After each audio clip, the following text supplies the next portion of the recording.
ក្តីសម័យរបស់ខ្ញុំតាំងពីក្មេងមកគឺចង់បានការងារសមរម្យមួយមានលុយចាយមានឡានជិះហើយនឹងមានផ្ទះមួយស្អាតសម្រាប់រស់នៅខ្លួនឯងនឹងហ្មងក្នុងចំណោមក្តីសម័យទាំង4ហ្នឹងណាពី1ដល់3ហ្នឹងគឺខ្ញុំសម្រេចបានហើយនៅតែក្តីសម័យធំចុងក្រោយហ្នឹងគឺផ្ទះហ្នឹងហ្មងខ្ញុំស្រឡាញ់ផ្ទះស្អាតធំទូលាយមានដីសល់អាចកែច្នៃទុកធ្វើសួនទុកសម្រាប់លំហែពីការងារហ្នឹងណាប៉ុន្តែថ្ងៃនេះក្តីសម័យទី4របស់ខ្ញុំណាគឺលេចចេញជារូបរាងបដាហើយយេ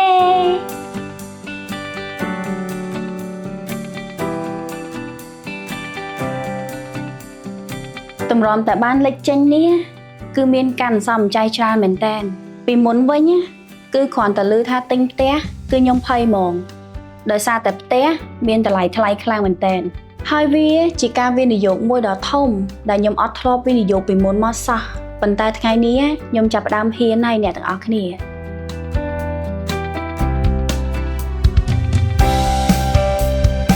ថ្ងៃនេះខ្ញុំបានមកមើលផ្ទះក្នុងក្តីសម័យរបស់ខ្ញុំហើយនៅបរិយាហេងហៀងស៊ីធីហើយបានធ្វើការប្រឹក្សាតាក់ទងនឹងការទិញផ្ទះមួយនេះ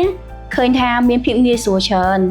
ហើយយើងក៏អាចមានសមត្ថភាពនៅក្នុងការទិញផ្ទះបានដែរក្នុងការវិនិយោគទិញផ្ទះមួយនេះគឺខ្ញុំចាប់ផ្ដើមសន្សំលុយពីប្រាក់ខែខ្លះពីលុយប៉ាម៉ាក់ខ្លះផ្ទះដែលខ្ញុំចូលមកមើលនេះជាវិឡាភ្លោះនៅបរិយាហេងស៊ីធីផ្ទះស្អាតធំទូលាយសល់ដីច្រើនមែនតើគ្រាន់តែមើលហើយគឺមានអារម្មណ៍ថាចង់រស់នៅហ្មងដូចខ្ញុំអញ្ចឹងអ្នកចូលចិត្តនៅផ្ទះពេលទំនេរស្រាប់គ្រាន់តែឃើញផ្ទះនេះហើយមានអារម្មណ៍ថាអត់ធុញទេមុខផ្ទះសល់ដីធំទូលាយយើងអាចធ្វើសួនបានទៀត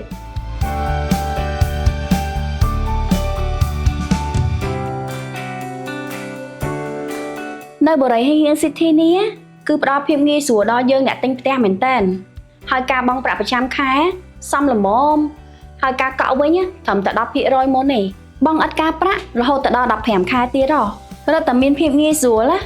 ទិញភ្លាមអាចចូលរស់នៅបានភ្លាមហ្មងបើនិយាយពីទីតាំងវិញជិះតែ6នាទីពីស្ពានចូលយង្វាចន្លោះស្ពានទី1និងទី2នៅលើផ្លូវធំហ្មងហើយឥឡូវនេះខាងបរិយគេមានប្រូម៉ូសិននៅលើផ្ទះលេខពិសេសនៅសល់អត់ច្រើនទៀតទេ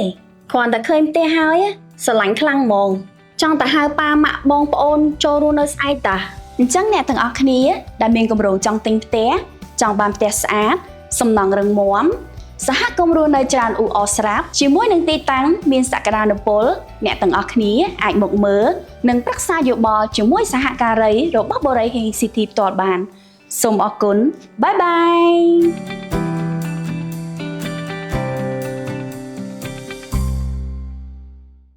បុរីហេងហៀងភាពថ្កុំថ្កើងសម្រាប់ការរស់នៅនិងប្រកបអាជីវកម្ម